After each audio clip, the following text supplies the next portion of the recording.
যারা মনে করছেন এই যুদ্ধ থেমে যাবে, থামবে না। গোটা মিডল ইস্ট এই যুদ্ধ ছড়িয়ে পড়বে খুব তাড়াতাড়ি। গোটা মিডল ইস্ট, এমনকি বেশিরভাগ দেশ, অর্ধেকটা দুনিয়া এর লেপেটে চলে আসবে, যুদ্ধের লেপেটে আসবে।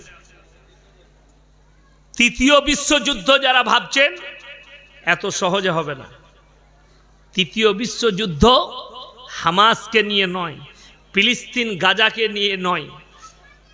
শুরু হবে যে যুদ্ধটা, সেটা হবে ফোরাত নদীর পানি শুকিয়ে গিয়ে যে সোনার পাহাড় বের হবে, সেটা নিয়ে মহাযুদ্ধ শুরু হবে গোটা পৃথিবীতে। আর যারা মনে করছেন ইসরায়েল জিতে যাচ্ছে, আমাদের দেশের কিছু অন্ধভক্ত আছে, লিখছে অন্ধভক্ত, কি লিখছে জানেন? ইসরায়েল जिंदाबाद। अबे हरामखोर, वो भी गाय का गोश्त खाता है। ইহুদিরা গোশ খায় না গরুর গোশ। আর ইহুদিরা তোমাদিকে ঘৃণা করে, অন্ধভক্ত দিকে। তোমার এটা জানা না, তারা বেশি গরুর গোশ খায়। ইহুদিরা, খ্রিস্টানরা, নাসারারা, পৃথিবীর সবাই গরুর মাংস খায়। অসুবিধা কি? তুমি যদি বলো তো তুমি শুনে যাও আল্লাহর রসুলের হাদিস। যারা মনে করছেন ফিলিস্তিন কি হবে, গাজার কি হবে, কিছু মানুষের প্রাণ যাবে পৃথিবীতে। কিয়ামতের পূর্বে 20 কোটি মুসলমানের প্রাণ যাবে, 20 থেকে 30 কোটি মুসলমানের। আর খোরাসান থেকে একটা এমন দল বের হবে যোদ্ধা, তাদের কাছে এত আধুনিক অস্ত্র থাকবে, তারা যখন যুদ্ধ করতে শুরু করবে, পৃথিবীর আর কোনো শক্তি তাদের কাছে দাঁড়াতে পারবে না। আজকে তাকিয়ে দেখুন, আপনি যদি ইসলামের আইনের ওপরে চলেন, বেশক আল্লাহর মদত আপনার কাছে আসবে। জোরে বলুন সুবহানাল্লাহ। তার একটা দলিল দিই। কিছুদিন আগে তালিবান সরকার আফগানের, তারা একটা রুলস জারি করেছে, কোন মহিলা, দেখবেন কলকাতায় অনেক ট্যাক্সি পাওয়া যায় না ভাড়া, দমদম এয়ারপোর্টে পাবেন, কলকাতা ধর্মতলায় পাবেন, রেলওয়ে স্টেশনে পাবেন, হাওড়াতে গাড়ি পাওয়া যায়, ওলা পাওয়া যায়, উবের পাওয়া যায়, ট্যাক্সি পাওয়া যায়, পার্সোনাল গাড়ি ভাড়া পাওয়া যায়। তারা ফর্মুলা জারি করেছে যে কোনো মহিলা যদি কোনো গাড়ি ভাড়া করে, একটা পর পুরুষের সঙ্গে তার ভাই বাপ যদি না থাকে, বেটা না থাকে, একটা পর পুরুষের সঙ্গে একা সফর করতে পাবে না। জোরে বলুন সুবহানাল্লাহ।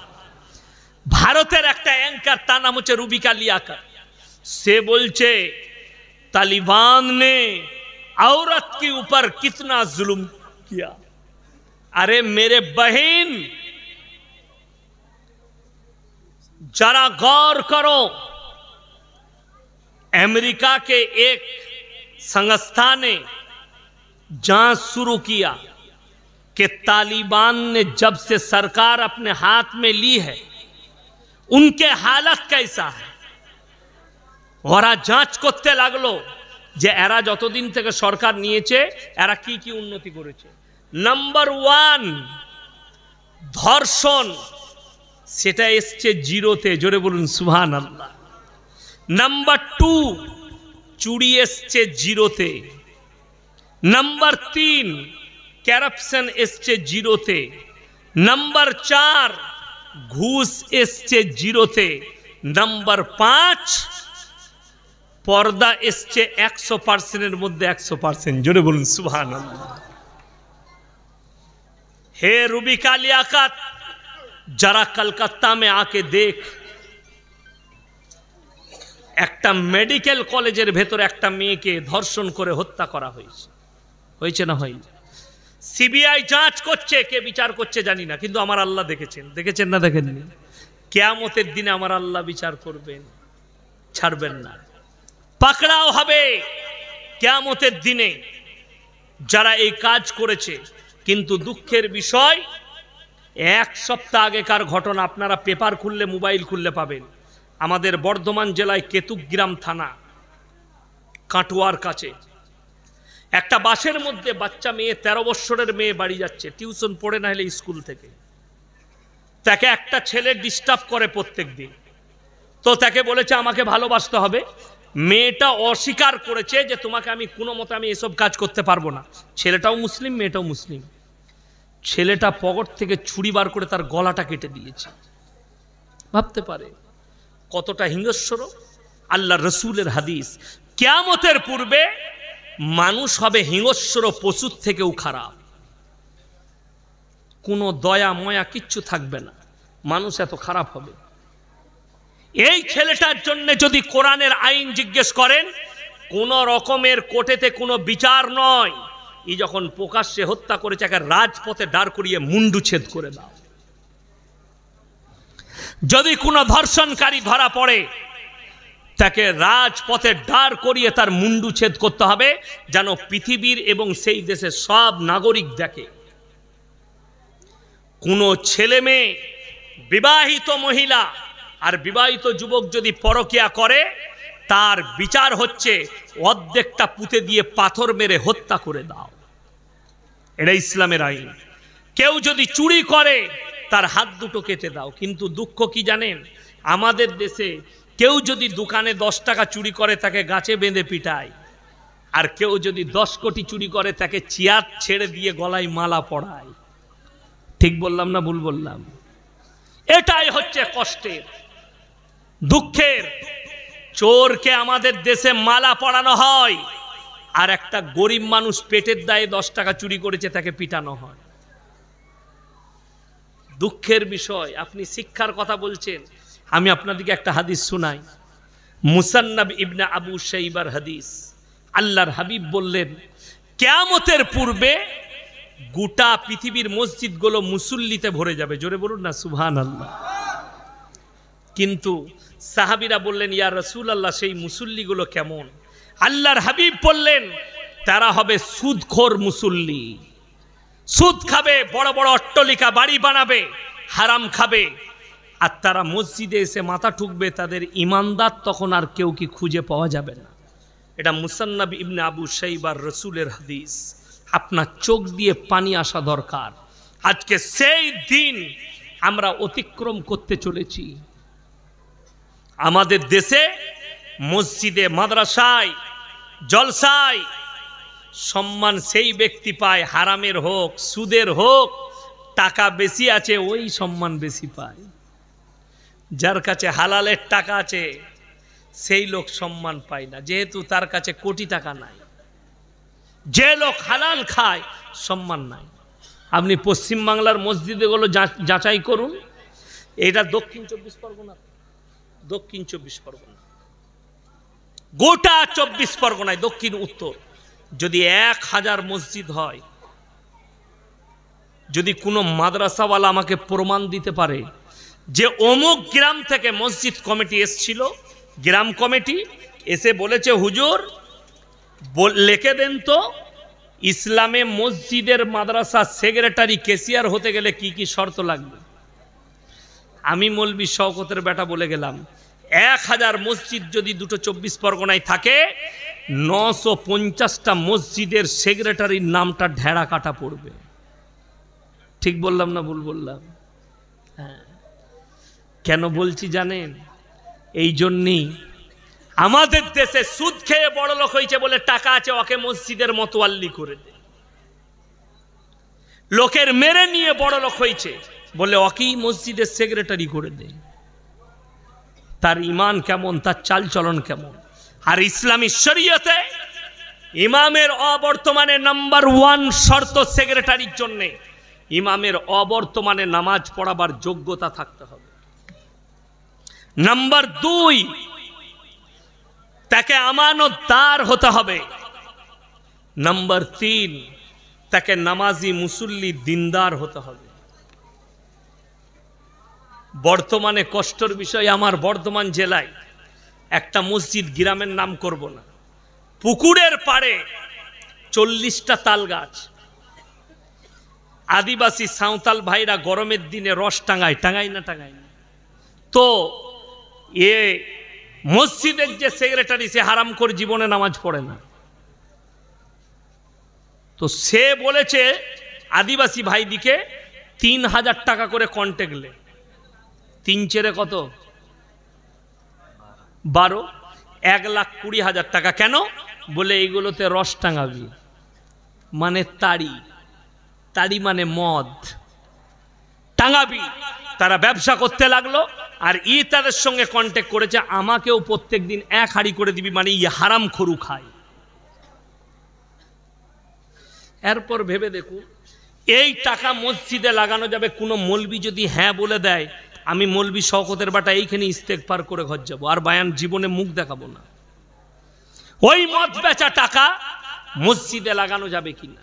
সুদখোরকে যদি মসজিদের সেক্রেটারি করেন, এ হারামখোর মসজিদের টাকাও সুদে ছড়াবে লুকিয়ে। কেন?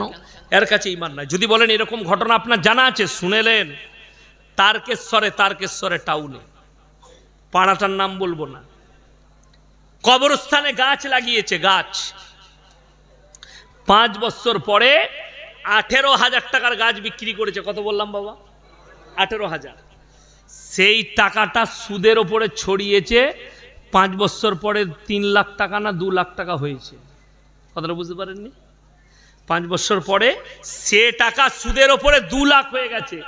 এরপর বলছে হুজুর আমরা কবরস্থানের উন্নয়ন করব। সুদের টাকা পায়খানা বাথরুমে লাগানো যায়, রাস্তাতে লাগানো যায়। কোনো মাদ্রাসা মসজিদের পায়খানা বাথরুম হচ্ছে, করে দাও টাকা দিয়ে। পাড়ার একটা পায়খানা হচ্ছে, সেইখানে লাগিয়ে দাও। কিন্তু হারগিজ মসজিদ, মাদ্রাসা, কবরস্থানে সুদের টাকা লাগানো যাবে না। এইটা বুঝাবে কে? মুসলিম সমাজকে। কেন? তার কাছে দিন নাই, সে তো ভাবে ইমামের থেকেও আমি বড় মুফতি।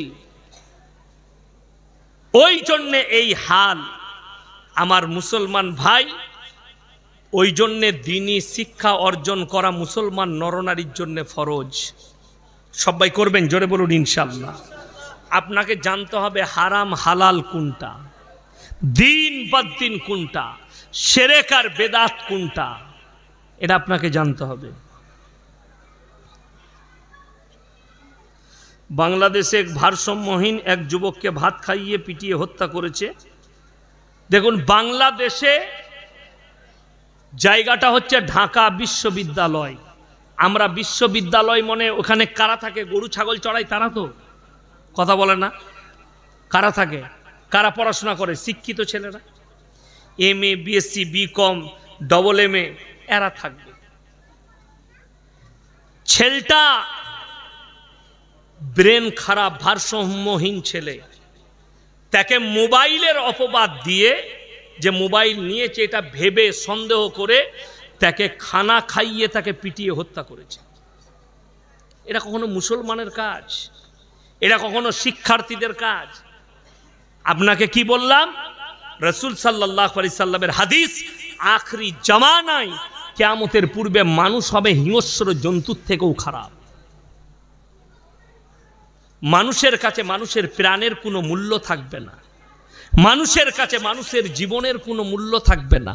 কিয়ামতের আলামতের মধ্যে একটা বড় আলামত, ভাইয়ের ভাইয়ের সঙ্গে সম্পর্ক থাকবে না, পর আপন হবে, আপন পর হয়ে যাবে। এটা কিয়ামতের আলামত। আপনারা তাকিয়ে সমাজে দেখুন। বাংলাদেশে আলেম আমির হামজা সাহেব স্টেজে থাকা অবস্থায় খুবই অসুস্থ হয়ে পড়েছেন। এই নিয়ে দেখুন, আমি কালকে দেখলাম, আমাকে একজন ভিডিও পাঠিয়েছেন যে তিনি খুব অসুস্থ হয়েছেন। অসুস্থ হওয়ার কয়েকটা কারণ আছে। জেলের মধ্যে তাদেরকে পয়জনযুক্ত খাবার দেওয়া হয়েছিল। সমস্ত জেলার যতগুলো কয়েদি ছিল তাদেরকে পয়জনযুক্ত খাবার দেওয়া হতো। ওই জন্যে তিনি অসুস্থ হয়েছেন। তবে দোয়া করব আল্লাহ তেনাকে সুস্থতা দান করুক, বলুন আমিন।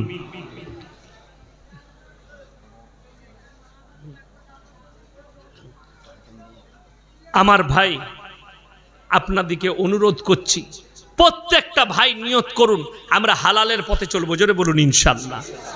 বেঈমান কাফেররা আপনার আমার ইমানকে ধ্বংস করার জন্য উঠে পড়ে লেগেছে। আমি প্রথমে শোনালাম না? দেখুন, আমাকে যদি জিজ্ঞেস করেন হুজুর আপনি কে, আমি আমার বাপের নাম লুবো না মায়ের বাবা? বাপের। আপনাদিকে কেউ কি যদি জিজ্ঞেস করি তুমি কে, আপনি বলবেন আমি অমুকের ছেলে। বাপের নাম লিবেন না লিবেন না? বাপ যদি মারাও যায় তাও বলবে আমি অমুকের ছেলে। কেন? আল্লাহ রাব্বুল ইজ্জত ইনসানের যে পরিচয় ঘটিয়েছে পৃথিবীতে ওটা বাপের দ্বারা। জোরে বলুন সুবহানাল্লাহ। আপনাদের এখানে ছাগল আছে না নাই? আছে। ছাগলের বাচ্চা হলে কার বাচ্চা বলেন? না পাঁঠার? কেউ পাঁঠার বাচ্চা বলে? ছাগলের। গায়ের বাচ্চা হলে গায়ের বাচ্চা বলি না ষাঁড়ের বাচ্চা বলি? গায়ের।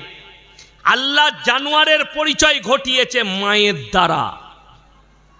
বর্তমানে আমেরিকা, লন্ডন, জাপান, জার্মান, উত্তর কোরিয়া, চাইনা, ব্রাজিল, দক্ষিণ কোরিয়া, উত্তর কোরিয়া, বেঈমান কাফেরদের যতগুলো দেশ আছে তারা পার্লামেন্টে পাশ করিয়েছে যে যতগুলো যুবকের পর কোনো সন্তান যদি বাঁচতে চায় মায়ের পরিচয়েও বাঁচতে পারবে। মানে মা জিনা করবে, মা খারাপ কাজ করবে, আর তার দ্বারা যে বাচ্চা পয়দা হবে সে মায়ের পরিচয়ে থাকবে। জোরে বলুন নাউজুবিল্লাহ। আপনাকে ওই জন্যে বাঁচতে হবে।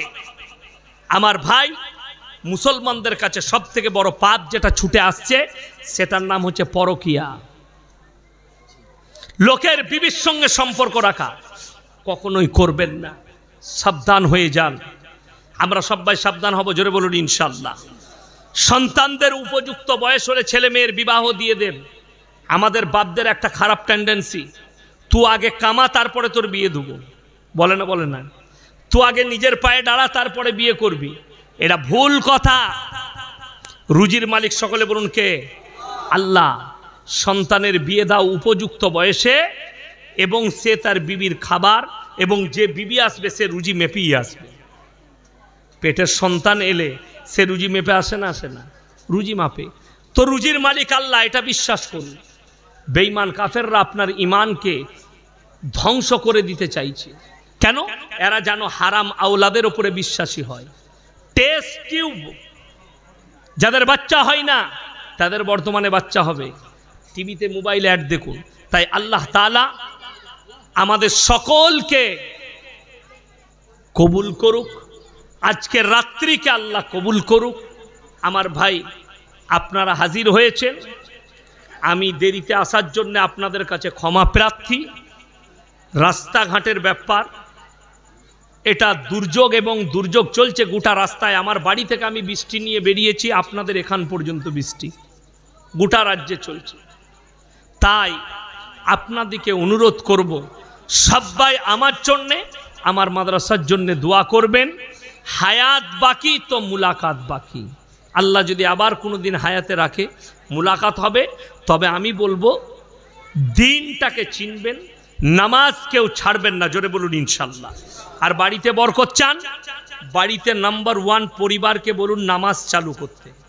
নাম্বার 2, আপনি বাড়িতে কোরআনের তেলাওয়াত চালু করুন। যে বাড়িতে প্রত্যেক দিন এশার পরে সূরা ওয়াকিয়াত তেলাওয়াত হয় আল্লাহ তাদের রুজিতে বরকত দেয়। জোরে বলুন সুবহানাল্লাহ।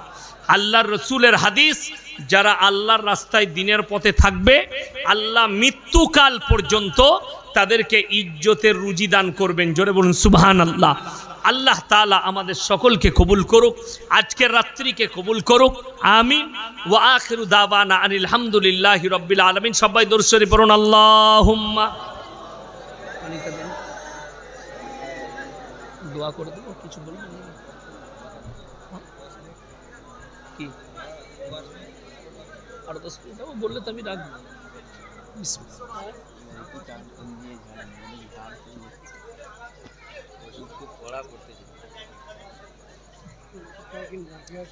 আচ্ছা, একবার জোরে তাকবীর দেন। নারায়ে তাকবীর।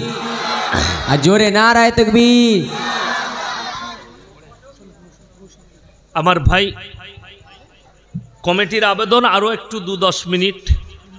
তো আমি 2-10 মিনিটে বেশি কিছু বলবো না। আপনাদিকে দুটো জিনিস খালি অনুরোধ করব।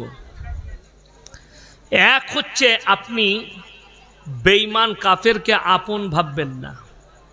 সামনে একটা বাঙালিদের বড় উৎসব আসছে, আসছে না আসেনি? কাদের?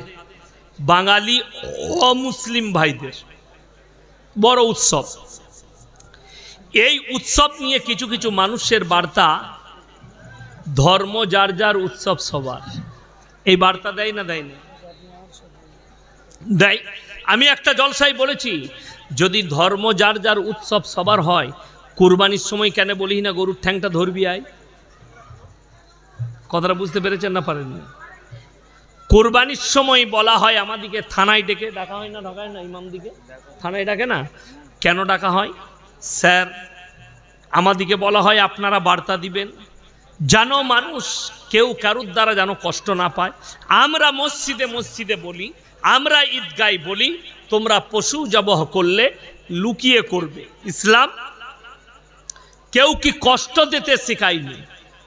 যদি এটাতে যদি কোনো মুসলিম ভাইকে কষ্ট না দেওয়া যায়, অমুসলিম ভাইকে কষ্ট না দেওয়া যায়, ইসলাম যদি এটা শিক্ষা দেয়, আল্লাহ বলেছেন সব থেকে বড় পাপ শিরকের পাপ। তাইলে আপনি ভেবে দেখুন, একবার চিন্তা করুন যে আপনি এত বড় পাপ করবেন কি করে। কেন জানেন? অনেকজন বলে হুজুর আমরা তো পূজা দিইনি, খালি ঠাকুর দেখতে গেছি বউ নিয়ে। যাই না অনেক মুসলমান বিবি নিয়ে ছেলে নিয়ে মেলা হচ্ছে, ঠাকুর বসেছে, চল একবার দুর্গা উৎসবটা দেখে আসি। আমি সাবধান করে যাচ্ছি, যারা মনে করছেন ইয়াসিন সাহেব আপনি বিদ্বেষ ছড়াচ্ছেন, আল্লাহর কসম করে বলছি, সম্প্রীতি যদি শিখতে হয় তুমি উলামাদের কাছ থেকে আমাদের কাছে শিখবে। আমি প্রথমেই বলেছি, তোমরা কারু দেবদেবীকে গালি দিও না, কারু ধর্মকে গালি দিও না। আচ্ছা, আমি একবারও শ্রীরামজিকে গালি দিলাম? কথা বলেন, গালি দেওয়া যাবে না, তিনি মহান ব্যক্তি।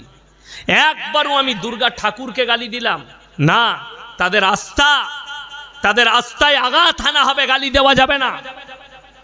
দুর্গা, সরস্বতী, কালী যেগুলোই আছে সেগুলোই আমাদের দেশের যারা হিন্দু ভাই আছে তিনাদের আস্থা আছে, সেটারও গালি দেওয়া যাবে না। কিন্তু আল্লাহর কসম, মাথা নত করতে পারবো না, আমি মেনে নিতে পারবো না। আমি এক আল্লাহ বিশ্বাসী। কথাটা বুঝতে পারলেন না পারলেন না? আমি মুসলমান, আমি এক আল্লাহ বিশ্বাসী। আমি এখানে বুঝাই একটা কথা। আপনি বললেন হুজুর ঠাকুর দেখতে গেলে কি দোষ আছে? আচ্ছা, উদাহরণ দিই।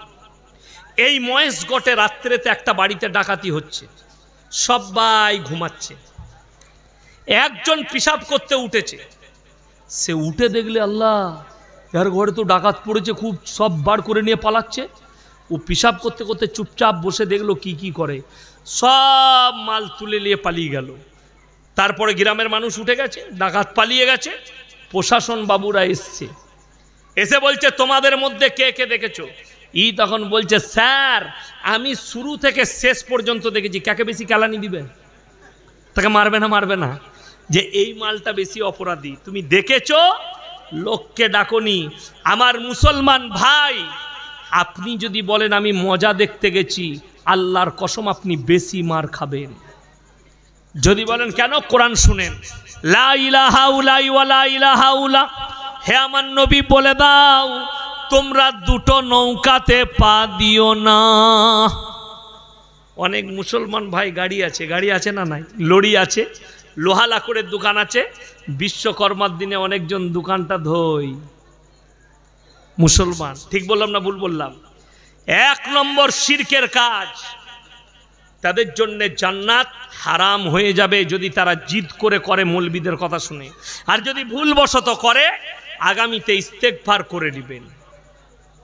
কার ধর্মকে গালি দিবেন না, দেবদেবীকে গালি দিবেন না। কিন্তু আমি অনুরোধ করে যাচ্ছি, দুর্গা উৎসব আপনার নয়, কোন উৎসবই আপনার নয়। আপনার উৎসব, আপনার খুশির দিন ঈদ এবং বকরা ঈদ।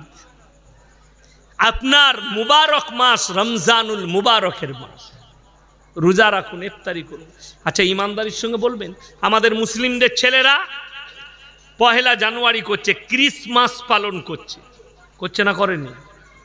আপনাকে কলকাতা থেকে আমার বর্তমান পর্যন্ত কিছু মুসলমান ঘরের হারামের আওলাদকে দেখাবো, তারা গিয়ে গির্জায় লাইন দিয়েছে। কেন? তারা আশীর্বাদ নিবে। দুঃখের বিষয় এটা একটাই কারণে, তারা দিনের সঙ্গে আল্লাহর রাস্তার সঙ্গে জুড়ে না থাকার কারণে তার পরিবারে এই হাল। কত কষ্টের বিষয় যে তাদের পরিবার জুড়ে নেই আর তারা এটার উপরে আস্থা রেখেছে। আমার ভাই, কেউ যদি আল্লাহর রসুলকে গালি দেয়, আমরা কিন্তু শ্রীরামজিকে গালি দিতে পারবো না। পারবো? কেউ দেবো না, জোরে বলুন ইনশাল্লাহ। কেউ যদি রসুলকে গালি দেয়, খ্রিস্টানরা যদি রসুলকে গালি দেয়, আমরা ঈসা মাসিহকে গালি দিতে পারবো না। ইহুদিরা যদি গালি দেয় আল্লাহর রসুলকে, আমরা মুসা নবীকে গালি দিতে পারবো না। আমাদের আস্থা, আমাদের বিশ্বাস, আমরা শ্রীরামজিকে গালি দিতে পারবো না, শ্রী কৃষ্ণকে গালি দিতে পারবো না,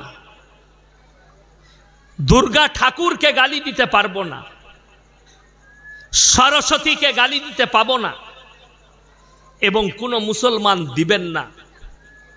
অপরাধ, জঘন্যতম অপরাধ, এটা মাথায় রাখবেন। কোন অমুসলিম ভাই যেন আপনার ভাষার দ্বারা সে কষ্ট না পায়। কিন্তু মাথায় রাখবেন, আল্লাহ ব্যতীত মুসলমান কোথাও মাথা ঠেকবে না। অনেকজন আমাকে জিজ্ঞেস করে ঠাকুরের প্রসাদ খাওয়া যাবে কিনা। অনেকজনকে প্রসাদ দেয় না।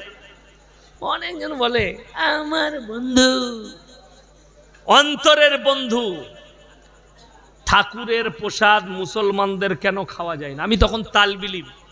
আমার আব্বাজির সঙ্গে একটা জলসায় গিয়েছিলাম, তো মেদিনীপুরের একজন মুসলিম বক্তা ছিলেন আব্দুর রাজ্জাক রাজ মেদিনীপুরি, আল্লাহ তেনাকে জান্নাতি করুক, বলুন আমিন। তিনি ইসলাম কবুল করেছিলেন। তো তিনি বক্তব্য দিচ্ছিলেন আর আব্বাজি গেলেন, আমি পেছনে বসলাম। তখন আমি তালবিলিম, জলসায় গিয়েছি সাথে। তো তিনি বলছেন যে মুসলমানদিকে পুজোর প্রসাদ এই জন্যে খেতে নেই, সেখানে গোবর আর মুতে ছিটে দেওয়া হয় বলে। তো তিনি ছাড়লেন। আমার আব্বাজি বললেন ভাই একবার বসুন। বলে কেন? বলে কথা আছে। আপনি বসুন, আপনি ভুল বলেছেন।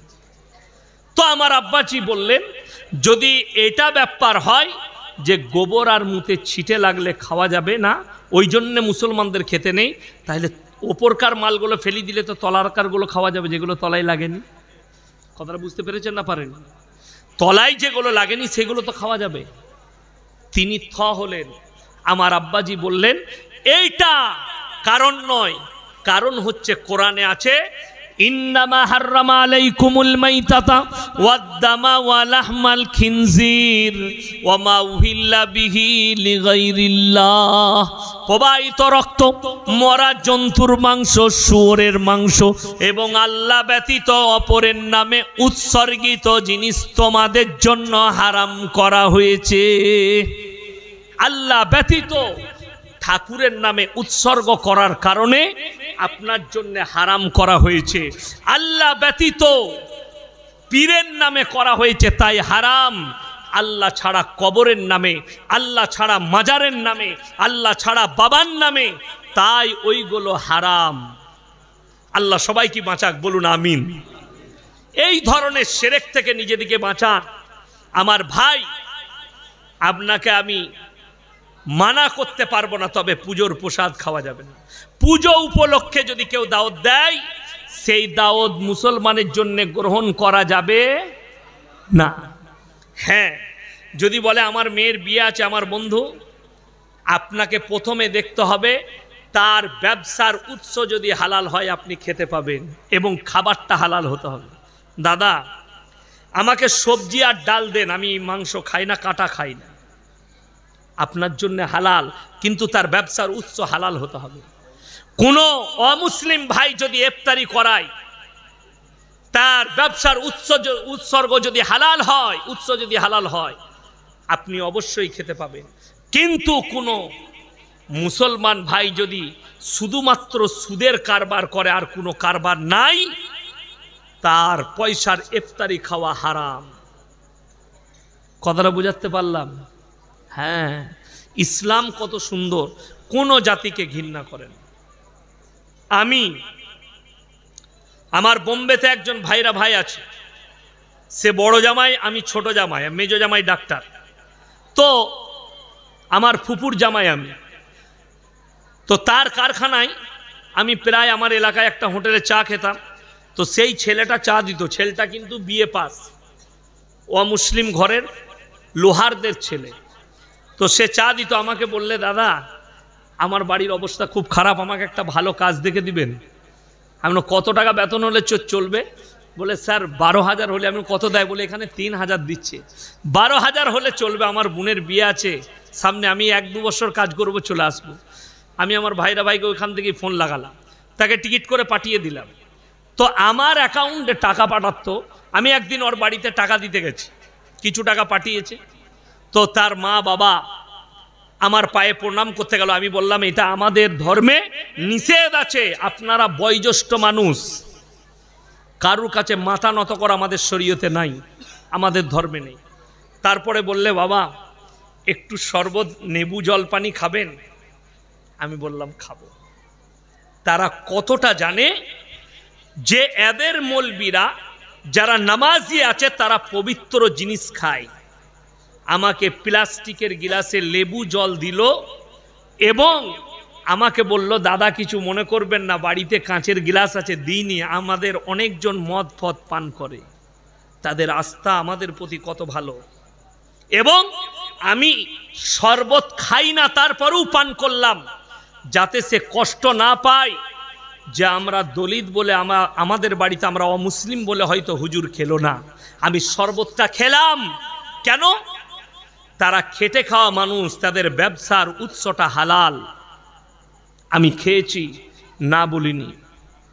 মিষ্টি দিয়েছিল, আমি বললাম দাদা আমি মিষ্টি খাই না, দিয়ে এলাম। আসার সময় বলছে স্যার আপনি আমার ছেলেকে পাঠিয়েছেন, আপনার পায়ে আপনাকে ভগবানের মতো মনে করে। আমি বললাম মোটেই নয়, এটা তোমাদের ধর্ম।